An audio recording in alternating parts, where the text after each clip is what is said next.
سورہ طور قرآن پاک کی 52 سورت ہے۔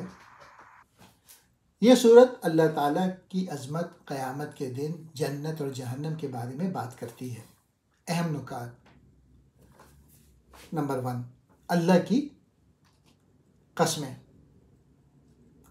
سورت کے آغاز میں اللہ تعالیٰ نے کچھ اہم چیزوں کی قسمیں کھائی ہیں، جیسے طور پہاڑ جہاں حضرت موسیٰ علیہ السلام کو اللہ کا پیغام ملا، آسمان اور اللہ کی کتاب یعنی قرآن پاک۔ یہ سب چیزیں اللہ کی قدرت کی نشانیاں ہیں اور انسان کو یاد دلاتی ہیں کہ قیامت کا دن ضرور آئے گا۔ دوسرا پوائنٹ، قیامت کا منظر۔ اللہ فرماتے ہیں کہ قیامت کے دن آسمان ہل جائے گا، پہاڑ ٹکڑے ہو جائیں گے اور سب لوگ خوف میں مبتلا ہوں گے۔ اس دن ہر انسان کو اپنے اعمال کا حساب دینا ہوگا۔ تیسرا، نیک لوگوں کے انعامات۔ اس صورت میں جنت کا ذکر ہے جہاں نیک لوگ جائیں گے۔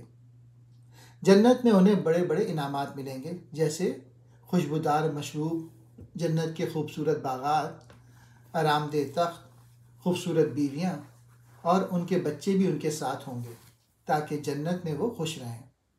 اللہ نے وعدہ کیا ہے کہ نیک لوگ ہمیشہ جنت میں خوشی کے ساتھ رہیں گے اور وہاں کوئی غم یا دکھ نہیں ہوگا۔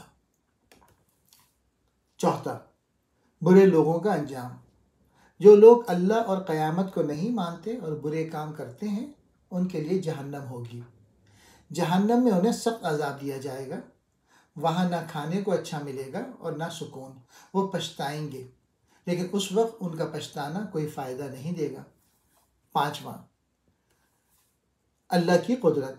اللہ فرماتے ہیں کہ انسان کو چاہیے کہ وہ اللہ کی تخلیق پر غور کرے، جیسے آسمان، زمین، پہاڑ اور سمندر۔ یہ سب چیزیں اللہ کی قدرت کی نشانیاں ہیں اور یہ دکھاتی ہیں کہ اللہ ہر چیز پر قادر ہے۔ چھٹا پوائنٹ، رسول صلی اللہ علیہ وآلہ وسلم کو تسلی۔ اس صورت میں اللہ تعالیٰ نے نبی کریم صلی اللہ علیہ وآلہ وسلم کو تسلی دی ہے کہ اگر کفار مذاق اڑاتے ہیں یا جھوٹے الزامات لگاتے ہیں تو آپ پریشان نہ ہوں، اللہ ان کا حساب لے گا۔ اللہ نے نبی صلی اللہ علیہ وآلہ وسلم کو حکم دیا کہ وہ صبر کریں اور اپنے مشن کو جاری رکھیں، اللہ ان کی مدد کرے گا۔